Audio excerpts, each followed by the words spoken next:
یوسف کو آدم زادوں کو حیران کر دینے میں مجھے بڑا مزہ آتا تھا۔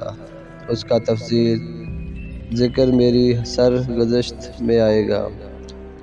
فی الحال تو میں نے انبار جانے کا فیصلہ کیا تھا۔ میں نے اپنی ماں سے یہ غلط نہیں کہا تھا کہ میں نے کوئی محل نہیں دیکھا تھا۔ چوری چھپے خلیفہ کے محل میں داخل ہونے پر مجھے یہ اطمینان بھی تھا کہ میری ماں بھی وہاں ہوگی اور کسی بھی ممکنہ خطرے سے میں اس کی موجودگی میں بچی رہوں گی۔ آدم خطرناک ہرگز نہیں ہے جتنا انہیں جنات نے بدنام کر رکھا ہے۔ یہ تاثر میرے لڑکپن کا ہے۔ بعد میں مجھ پر کیا گزری یہ بات ہی میں بتاؤں گی۔ دوسرے دن شام ہونے سے پہلے ہی میں فضا میں پرواز کر گئی۔ اس وقت تک میری ماں انبار جانے کے لیے کھنڈرات سے روانہ نہیں ہوئی تھی۔ مجھے ابھی فضا میں منڈلاتے رہنا تھا تاکہ ماں کا تعاقب کر سکوں۔ اس کے لیے مجھے زیادہ دیر انتظار نہیں کرنا پڑا۔ مجھے اندازہ تھا کہ مخصوص خوشبو تھی جسے محسوس کر کے وہ میری موجودگی سے باخبر ہو سکتی تھی۔ اپنی ماں کے تعاقب کا ایک سبب یہ تھا کہ میں پہلے کبھی انبار نہیں گئی تھی۔ اپنی ماں کے پیچھے کچھ فاصلے سے میں فضا میں تیرتی ہوئی انبار پہنچ گئی۔ دور ہی سے مجھے خلیفہ کے محل کے گنبد مینار نظر آ گئے۔ میری ماں اسی طرف بڑھ رہی تھی۔ چند لمحے بعد ہی میں محل کے اندر تھی۔ پرتعیش زندگی گزارنے والے خلیفہ المنصور کا محل دیکھ کر میں دنگ رہ گئی۔ غریب آدم زادوں کی بستیوں اور اس محل میں زمین آسمان کا فرق تھا۔ محل میں ہر طرف جیسے رنگ ہی رنگ بھرے ہوئے تھے۔ اس کا سب سے مختلف رنگوں کے ریشمی پردے تھے جنہوں نے در و دیوار کو ڈھانپ رکھا تھا۔ میں محل کے سحر میں ایسی گم ہوئی کہ احتیاط کا دامن ہاتھ سے چھوٹ گیا۔ اسی وقت میں چونک اٹھی جب ایک آشنا آواز میرے سماعت سے ٹکرائی۔ مجھے معلوم تھا اے دینار کہ تو باز نہیں آئے گی۔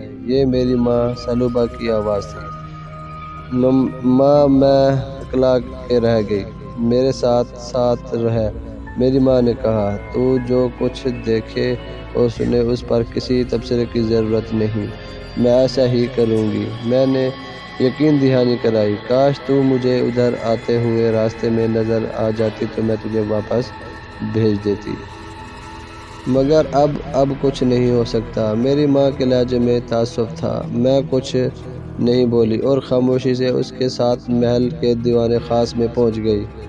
خلیفہ المنصور آ چکا تھا اور اجلاس شروع ہونے والا تھا۔ میں نے پہلی بار مسلمانوں کے خلیفہ کو دیکھا تھا۔ اس کا رنگ گندم گو تھا اور قد لمبا، دونوں رخسار قدرے نحیف تھے۔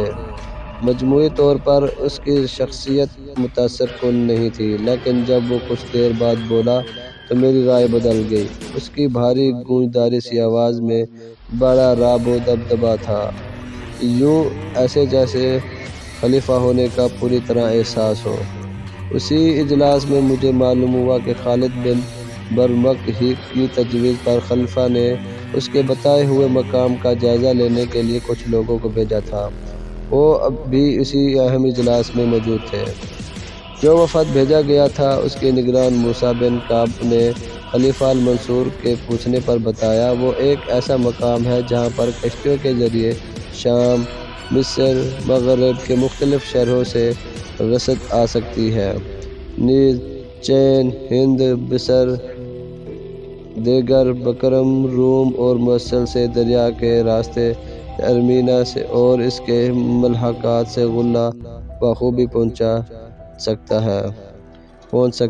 ہمیں یہ بتا اے موسیٰ کہ اگر اس جگہ شہر بسایا جائے تو کیا وہ دشمن کے حملے سے محفوظ رہ سکے گا؟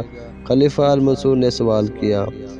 اے امیر المؤمنین، یقیناً، موسیٰ بن کعب نے جواب میں کہا، اپنے یقین کی وضاحت کر۔ خلیفہ المنصور نے حکم دیا،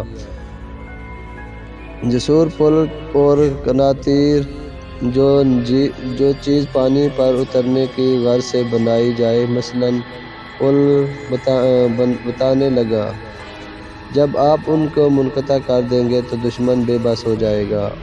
آپ بصرہ، کوفہ اور واسط موصل کے درمیان میں دریا خشکی اور پہاڑ کے قریب مقیم رہیں گے۔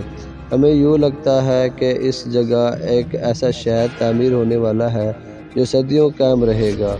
دنیا جب بھی اس شہر کا ذکر کرے گی تو اسے تعمیر کرانے والے کا نام بھی ساتھ لے گی۔ خلیفہ منصور کی رعب دار اور آواز دیوان خاص میں گونجی۔ کل ہم نفس نفیس اس مقام کا معائنہ کر کے اپنا فیصلہ سنائیں گے۔